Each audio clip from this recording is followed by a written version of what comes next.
Hello दोस्तों, कैसे हैं आप सभी। मैं आपका दोस्त रमीज एक बार फिर से आप सभी का अपने YouTube चैनल पर स्वागत करता हूं। उम्मीद करता हूं कि आप सभी खैरियत से होंगे। आज की इस वीडियो में मैं आपको बताने जा रहा हूं एंगुलर के एक बहुत ही इंपॉर्टेंट टॉपिक के बारे में, और उस टॉपिक का नाम है शेयर्ड मॉड्यूल। वैसे तो मैंने व्हाट इज मॉड्यूल्स करके मैंने एक वीडियो बनाई है, तो उसके अंदर मैंने शेयर्ड मॉड्यूल के बारे में बताया है। लेकिन मैं चाहता हूं कि आपको शेयर्ड मॉड्यूल की जानकारी ज्यादा से ज्यादा हो, सही ज्यादा से ज्यादा समझ में आए कि शेयर्ड मॉड्यूल किस तरीके से काम करते हैं। क्योंकि मैंने इस वीडियो में आपको बताया शेयर्ड मॉड्यूल के बारे में, सिर्फ उसके बारे में थ्योरेटिकल समझाया है। तो मेरा पर्पज ये है कि मैं शेयर्ड मॉड्यूल को आपको कोड के थ्रू समझा सकूं और आपकी समझ में ज्यादा से ज्यादा आए। तो आज इससे क्या होगा, आपको इंटरव्यू के लिए भी आसानी होगी, आप शेयर्ड मॉड्यूल को अच्छी तरीके से एक्सप्लेन कर पाएंगे। तो चलिए शेयर्ड मॉड्यूल को समझते हैं। तो चलते हैं अपनी स्क्रीन पर और ओपन करते हैं VS कोड और वहां से इंप्लीमेंट करते हैं कोड को, शेयर मॉड्यूल को। तो दोस्तों जैसा कि मैंने शेयर्ड मॉड्यूल का प्रोजेक्ट क्रिएट कर लिया है। जैसा कि आप देख सकते हैं कि मेरी स्क्रीन पर VS कोड में एक शेयर्ड मॉड्यूल करके ये फोल्डर है और इसके अंदर सोर्स फाइल है। और जैसा कि मैं आपको पहले पिछली वीडियो में बता चुका हूँ प्रोजेक्ट कैसे क्रिएट करते हैं। तो वो प्रोजेक्ट क्रिएट करने के बाद आप शेयर्ड मॉड्यूल के अंदर मतलब आप VS कोड में आ जाएंगे और आप देख सकते हैं app.component.html और app routing module.ts फाइल। ठीक है, तो सबसे पहले मैं आपको बताना चाहूँगा कि शेयर्ड मॉड्यूल के बारे में। देखें शेयर्ड मॉड्यूल का यूज़ क्यों करते हैं। देखिए बहुत टाइम ऐसा होता है कि हम जब भी कोई कंपोनेंट डायरेक्टिव्स कोई पाइप्स या कोई एक बटन है, ठीक है, तो हम ऐसा अगर हम शेयर्ड मॉड्यूल नहीं बनाते हैं तो क्या होता है कि हम उसको बार बार बनाते हैं किसी भी जगह। मतलब किसी कंपोनेंट के अंदर यूज करना है हमें, तो फिर उस किसी कंपोनेंट के अंदर एक कंपोनेंट है, कोई छोटा बटन है, ठीक है, या कोई कार्ड है, हम उस कार्ड को यूज करना चाह रहे हैं, तो हम उस कंपोनेंट के अंदर बार बार उसका कोड लिखेंगे। तो इससे क्या होगा, कोड बहुत ही ज़्यादा लेंदी हो जाएगा, बहुत ज़्यादा हो जाएगा आपका, जो आपकी एप्लीकेशन में बहुत ज़्यादा कोड लिख जाएगा। तो हम चाहते हैं कि थोड़ी एप्लीकेशन की परफॉर्मेंस भी अच्छी हो जाए। तो हम क्या करेंगे, एक शेयर्ड मॉड्यूल बनाएंगे जिसमें हम की reusable components, reusable pipes, directives, ये सब चीज़ें हम यूज़ कर सकते हैं। रियूजेबल मतलब उसको बार बार यूज़ कर सकते हैं एक बार बना के। तो उसके लिए क्या करेंगे, हम शेयर्ड मॉड्यूल बनाएंगे। तो शेयर्ड मॉड्यूल बनाने के लिए आपको कुछ नहीं करना है, सिर्फ आपको प्रोजेक्ट क्रिएट करना है। उसके बाद आप देख रहे हैं यहाँ पर सोर्स के अंदर एक एफ फोल्डर है। तो एफ फोल्डर पर जाएंगे आप और यहाँ पर जाने के बाद आपको क्या करना है तो आपको करना है, यहाँ एक मॉड्यूल बनाना है। क्योंकि हम मॉड्यूल शेयर्ड मॉड्यूल की बात कर रहे हैं, तो क्यों ना हम एक मॉड्यूल बनाएं शेयर्ड नाम से। तो यहाँ मैं जाऊंगा ng generate और m4 मॉड्यूल और यहाँ लिखूंगा मैं शेयर्ड। मैं सिंपल एक मॉड्यूल बना रहा हूँ एफ फोल्डर के अंदर, एंटर करता हूँ। अब जैसा कि आप देख सकते हैं यहाँ पर इसने क्रिएट करके दे दिया है शेयर्ड मॉड्यूल। ठीक है, आप जाएंगे ऐप के अंदर, आपको एक फोल्डर मिलेगा शेयर्ड। ये शेयर्ड मॉड्यूल के अंदर आप शेयर्ड के अंदर फोल्डर के अंदर आप देखेंगे शेयर्ड मॉड्यूल। ये आपका मॉड्यूल बन चुका है, इसमें कुछ नहीं किया आपने अभी। ठीक है, उसके बाद मैं चाहता हूं कि इस शेयर्ड मॉड्यूल के अंदर, ठीक है, मैं चाहता हूं एक क्यों नहीं कंपोनेंट बना लें। ठीक है, तो क्या करेंगे, देखें आपको कंपोनेंट इसके अंदर बनाना है शेयर्ड के अंदर। तो इसलिए आप ये वाला फोल्डर ओपन करेंगे। तो यहाँ पर जाने के बाद आप टर्मिनल पर जाने के बाद यहाँ करेंगे ng generate। नहीं, देखें आपको ये भी नहीं करना था, आप इसको फिलहाल के लिए हटा दें, सबको हटा दें, ये पहले से ही ओपन है। तो आपको क्या करना है, शेड में बना लेते आप, ठीक है, लेकिन आप क्या करेंगे ng generate component। ठीक है, आपने कंपोनेंट दे दिया और बस चाहे तो आप जनरेट भी लिख सकते हैं, सी की जगह कंपोनेंट लिख सकते हैं। ठीक है, लेकिन ये शॉर्ट तरीका है। तो मैं क्या करूंगा, कंपोनेंट अब देखता हूं मैं इस एफ फोल्डर के अंदर, इस एफ फोल्डर के अंदर क्या है, एक शेयर्ड करके क्या बना हुआ, शेयर्ड करके एक फोल्डर बना है। तो मैं शेयर्ड लिख लेता हूँ, इस फोल्डर का नाम लिख लेता हूँ। उसके बाद इसके अंदर रखना है मुझे कुछ, तो क्या करेंगे, फॉरवर्ड स्लैश लेंगे और उस कंपोनेंट का नाम दे देंगे जो आप बनाना चाहते हैं। तो मैं क्या चाहता हूँ, एक कार्ड बनाना चाहता हूँ, एक कार्ड कंपोनेंट बनाना चाहता हूँ जिस कार्ड को मैं किसी दूसरे मॉड्यूल्स के अंदर यूज कर सकूं, किसी दूसरे कंपोनेंट में यूज कर सकूं। तो सिंपल क्या करना है, आपको एंटर मारना है। तो अभी आप देख सकते हैं कि आपने चार ये फाइल बन चुकी हैं इसकी कार्ड कंपोनेंट की, और एक अपडेट हुआ है कुछ इसके अंदर शेयर्ड मॉड्यूल डॉट टीएस के अंदर। तो आप कार्ड के अंदर जाएंगे और पहले आप देखेंगे शेयर्ड मॉड्यूल डॉट टीएस के अंदर क्या अपडेट हुआ है।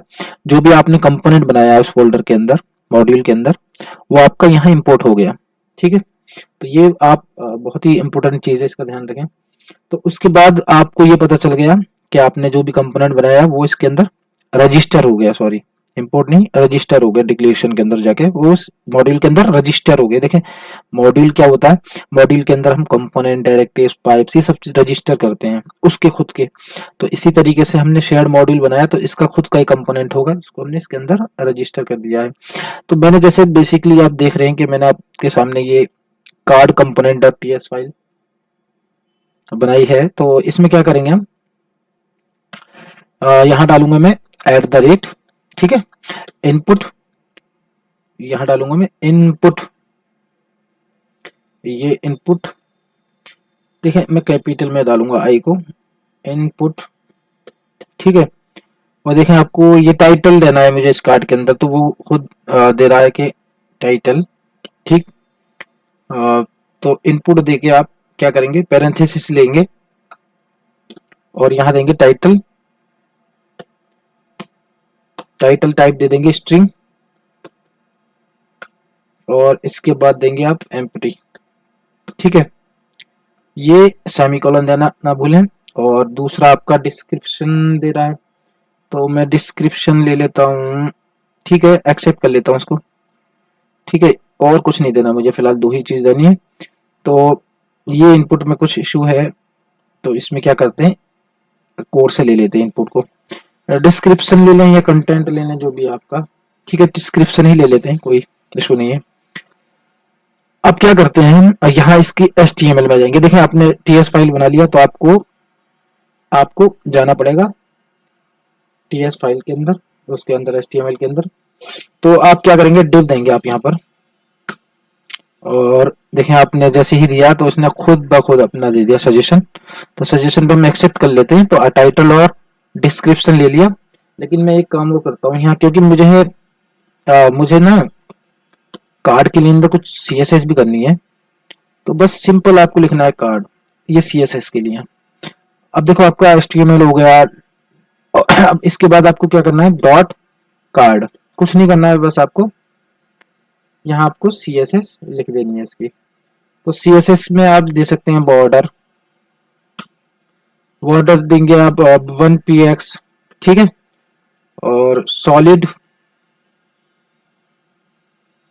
ये आ गया, और इसी को ले लेते हैं, एक्सेप्ट कर लेते हैं। देखें बॉर्डर देना है, मैं अब चाहता हूँ कि बॉर्डर देना चाहता हूँ। ठीक है, दे दी। मैंने चाहा कि बॉर्डर रेडियस देना चाहता हूँ। ठीक है, मैं रेडियस भी देना चाहता हूँ, तो बॉर्डर रेडियस मैंने दे दिया। उसके बाद मैं चाहता हूँ कि पैडिंग भी दे दूँ उसके अंदर। ठीक है, मैंने दे दिया।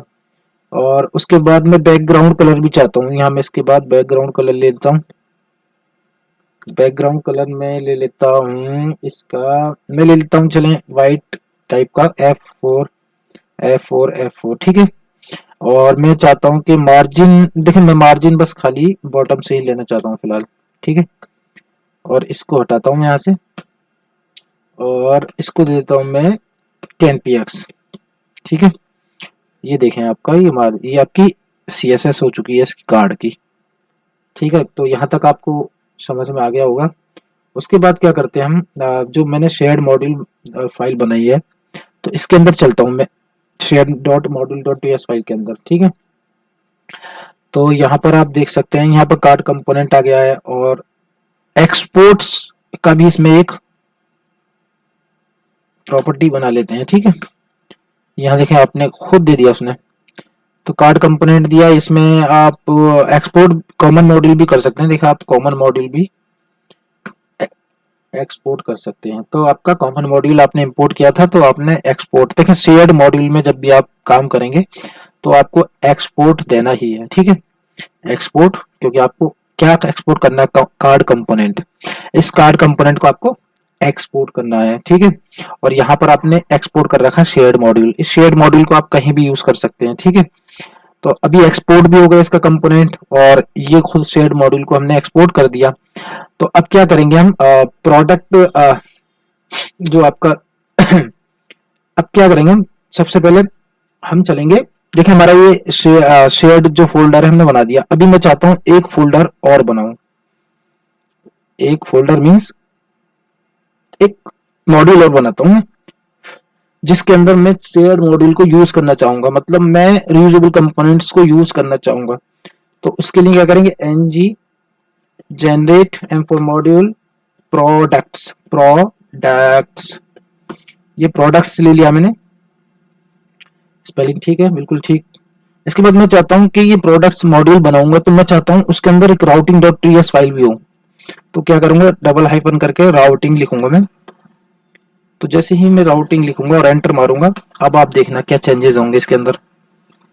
कुछ चेंजेस होंगे, तो आप देख सकते हैं कि यहाँ पर एक routing.module.ts फाइल बन चुकी है, और एक आप देख सकते हैं product.module.ts फाइल।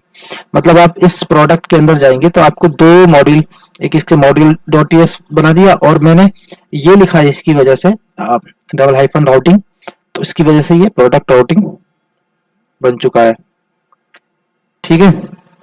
तो अभी क्या करेंगे, अब हम जाएंगे इसके अंदर, हम जा चुके हैं, ठीक है।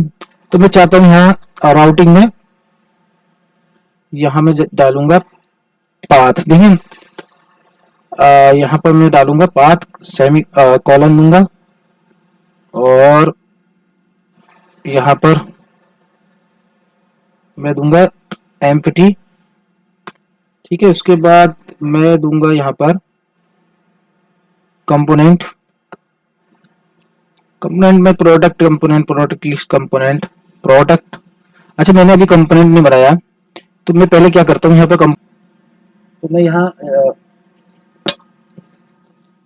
तो मैं यहाँ पर क्या करता हूँ, कंपोनेंट बना देता हूँ ng जनरेट ऐप के अंदर। नहीं, देखें मुझे कहाँ बनाना है कंपोनेंट, मैंने देखा यहाँ पर इसके अंदर प्रोडक्ट राउटिंग करके एक राउटिंग बना दी, ठीक है, मॉड्यूल डॉट ये बना दिया।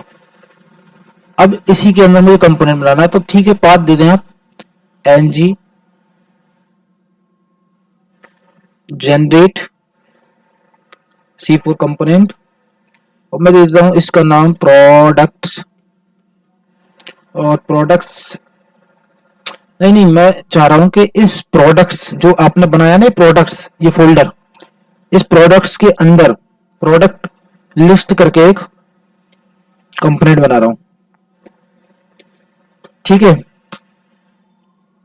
अब जब आप एंटर करेंगे तो इसके बाद आप देख सकते हैं कि 4 फाइल बन चुकी हैं, इसकी एक फोल्डर बन चुका है, और इसके अंदर आप देखेंगे प्रोडक्ट module.ts के अंदर कुछ अपडेट हुआ है।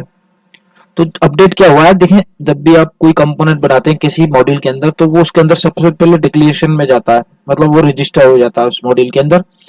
और इंपोर्ट मैंने ये किया है, ठीक है, और एक्सपोर्ट आपका इंपोर्ट में आप कॉमन मॉड्यूल और प्रोडक्ट राउटिंग मॉड्यूल आ चुका है, ठीक है। अब क्या करेंगे इसके बाद, मैं जाऊंगा इसके अंदर, ठीक है, यहां पर। अब मैं इसको देता हूं, तो मैं लिखूंगा कंपोनेंट, अरे कंपोनेंट, उसके बाद दूंगा मैं प्रोडक्ट लिस्ट आएगा, देखना प्रोडक्ट लिस्ट कंपोनेंट।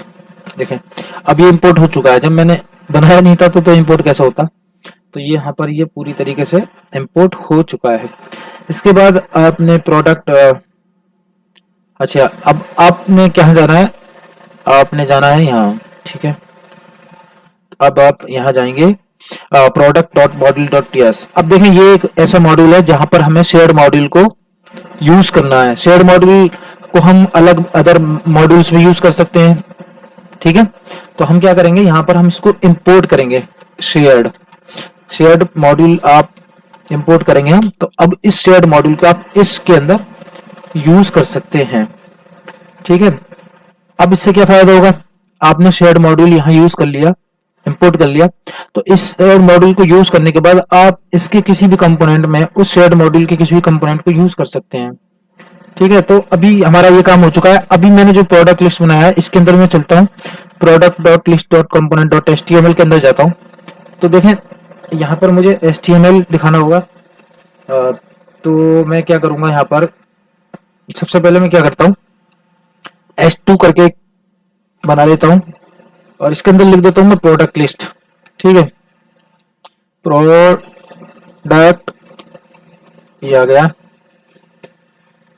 इसको प्रोडक्ट लिस्ट, इसको ले लेता हूँ। ठीक है, और देखिए ऐप कार्ड इसने खुद दे दिया है, यहाँ पर ऑप्शन दे रहा है। तो मैं अभी देखें, मेरा ये प्लान नहीं है, मेरा क्या प्लान है, लिस्ट बनाने के बाद इसमें ऐप कार्ड देता हूँ मैं। ठीक है, ये ऐप कार्ड आ गया। ठीक है, अब देखो इसने 3 ऐप कार्ड दे दिए, तो मैं इसको क्लिक कर लेता हूँ, यस कर लेता हूँ। ठीक है, तो देखिए आपने 3 कार्ड दे दिए, चलो 3 ही रख लेता हूँ। तो प्रोडक्ट 1 लिखूंगा, ऐप कार्ड के अंदर क्या होगा, एक प्रोडक्ट 1 होगा, ये लिस्ट है बेसिकली, ऐप कार्ड बनाते हैं। ठीक है, कार्ड के अब इसके अंदर हम क्या करेंगे, ये ऐप कार्ड 1 हो गया, ये ऐप कार्ड 2 हो गया, ये 2 3 हो गया। ठीक है, तो हमारा ये 3 कार्ड बन चुके हैं इसके अंदर, ऐप कार्ड कर गया। ठीक है, अब क्या करेंगे, मैंने एक फाइल बनती है इसमें app.component.html के अंदर, चलिए मैंने पहले ही लिख रखा है, हटा रखा है, पहले ही कर लिया था। तो H1 यहाँ angular app with shared module लिख दिया है। ठीक है, अब मैं क्या करता हूं, अब मेरा क्या है कि प्रोडक्ट लिस्ट, अभी एक चीज है रही है इसमें, अब वो ये है कि जो app routing dot module dot TS file है ना, इसके अंदर मुझे जैसे ही उस पर जाए तो एक प्रोडक्ट्स जो हमने बनाया है उसको यूज कर ले वो। ठीक है, मैं यहां से डायरेक्ट ले लेता हूं। तो आप देख सकते हैं पाथ जो है आपका प्रोडक्ट से लोड चिल्ड्रन, लोड लीड मतलब आपका लेजी लोडिंग यूज कर रहा है, और उस मॉड्यूल को हमने इंपोर्ट कर लिया यहाँ। ठीक है, जैसे हम इस पाथ पर जाएंगे तो वो क्या है, लेजली लोड होगा। ठीक है, और इसके बाद आप देख सकते हैं यहाँ पर, अच्छा यहाँ पर ये हो गया। अभी एक चीज और है, अगर बाय डिफॉल्ट आप जाएंगे पेज पर तो आप चाहते हैं कि जब भी वो जाए तो वो जब भी एमपीटी डालें तो वो रिडायरेक्ट कर दे इस पेज पर, प्रोडक्ट्स पर। ठीक है, यहाँ से ये सेव हो गया। अब वो मैं इसको देखें, टर्मिनल पर जाता हूँ, न्यू टर्मिनल पर जाता हूँ, यहाँ मैं क्या करता हूँ, ng सर्व चलाता हूँ। ठीक है, वेट करते हैं थोड़ा।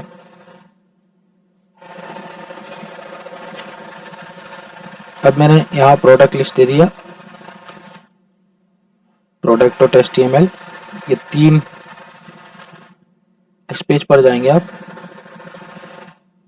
अच्छा यहाँ पर मैंने सेव नहीं किया इसको, अब क्या करूंगा मैं, इसको, ये रन हो चुका है, रन। तो दोस्तों जैसा कि मैंने ये प्रोजेक्ट रन कर लिया है, और रन करने के बाद आपको ये यूआरएल मिलेगा, इसको जाके आपको सिर्फ क्या करना है, किसी भी यूआरएल ब्राउजर पे पेस्ट कर देना है। तो आप पेस्ट करेंगे, तो जैसे पेस्ट करेंगे तो देखिए ये प्रोडक्ट्स जो है इसका पाथ ले लेगा, क्योंकि मैंने रिडायरेक्ट कर रखा है इस पे, एम्प्टी के बाद प्रोडक्ट्स पे। ठीक है, आपको ये कार्ड्स दिख रहे होंगे, 3 कार्ड्स मुझे यहाँ शो हो रहे हैं। तो ये कार्ड्स कहाँ बनाए थे मैंने, याद होगा आपने शेयर्ड मॉड्यूल के अंदर आपने कुछ कार्ड बनाए थे। ठीक है, जिसमें आपने दिया था कि टाइटल दिया था और उसके अंदर डिस्क्रिप्शन दिया था। ठीक है, तो बेसिकली हो क्या रहा है, ये कार्ड मैंने शेयर्ड मॉड्यूल के अंदर बनाए, दिखा देता हूँ। शेयर्ड मॉड्यूल के अंदर मैंने ये कार्ड्स बनाए, ये आपका ये एक कार्ड बनाया है h2rp। ठीक है, component.ts फाइल है। तो आप ये देख रहे हैं कि यहाँ पर ऐप हाइफन कार्ड है। ठीक है, अब ये जो सिलेक्टर के अंदर ऐप हाइफन कार्ड है, इसको हम शेयर्ड मॉड्यूल का ये कंपोनेंट है।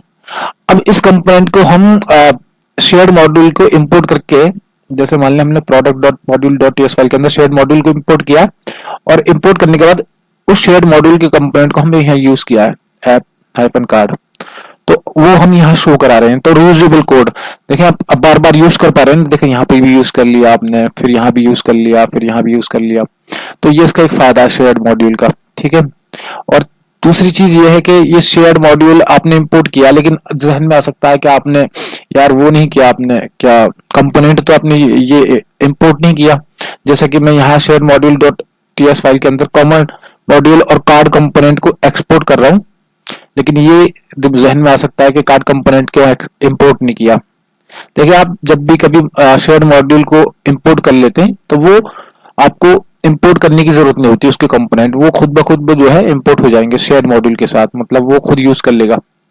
और कॉमन मॉड्यूल जो है मैंने यहाँ एक्सपोर्ट किया है। कॉमन मॉड्यूल का मतलब एक्सपोर्ट करना इसलिए जरूरी है क्योंकि देखिए आप यहाँ पर जाएंगे तो इंपोर्ट तो किया ही है हमने कॉमन मॉड्यूल, ठीक है, लेकिन इसके अंदर एक्सपोर्ट करेंगे हम। तो एक्सपोर्ट करने से क्या होगा, आपने इंपोर्ट किया है और फिर एक्सपोर्ट किया, तो एक्सपोर्ट करने का मतलब ये हुआ जैसे ही आपने यहाँ पे एक्सपोर्ट किया तो इसके अंदर जितने भी कंपोनेंट की HTML होगी, ठीक है, जैसे मान लीजिए हम कभी ngif ng4 ये सब चीजें लगाते हैं तो उसमें क्या है इशू आ जाता है, ठीक है। वो जो आपके ngif ng4 और ng स्टाइल ng क्लासेस वगैरह लगाते हैं तो उसमें आपको कॉमन मॉड्यूल इंपोर्ट करना पड़ता है। तो शेयर्ड मॉड्यूल की टाइम पे ध्यान रखना, आपको एक्सपोर्ट भी करना होगा कॉमन मॉड्यूल, नहीं तो फिर वही इशू आएगा ngif ng4 का, ठीक। तो शेयर्ड मॉड्यूल में मुझे उम्मीद है कि आपको शेयर्ड मॉड्यूल का जो कॉन्सेप्ट है क्लियर हो गया होगा। बाकी अगर कुछ चीजें आपके माइंड में हैं कि आपको मिस हो रही हैं, आप समझ नहीं पाए, तो आप कमेंट करके बता सकते हैं। और इस वीडियो में बस इतना ही। अगर आपको ये वीडियो पसंद आई हो तो लाइक ज़रूर करें और ऐसे ही और हेल्पफुल वीडियोस के लिए सब्सक्राइब करना ना भूलें। मिलते हैं अगली वीडियो में, तब तक के लिए take care and keep learning.